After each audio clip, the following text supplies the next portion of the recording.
I'm Matthew Whitten. I'm Managing Director of Greymatter. We're the Bing Maps distributor for EMEA and APAC. Bing Maps is Microsoft's mapping platform, and it is there to enable enterprises, ISVs and developers to utilize mapping information and imagery to improve their service and their applications.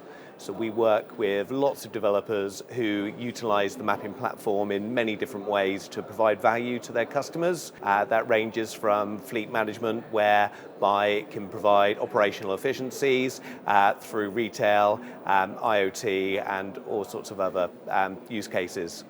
It's really good to be here in Stuttgart today at the INTERGEO conference, looking at all the different use cases that are out there. There's a whole host of different technologies, seeing there's a lot of drone tech and different ways that people are capturing imagery now.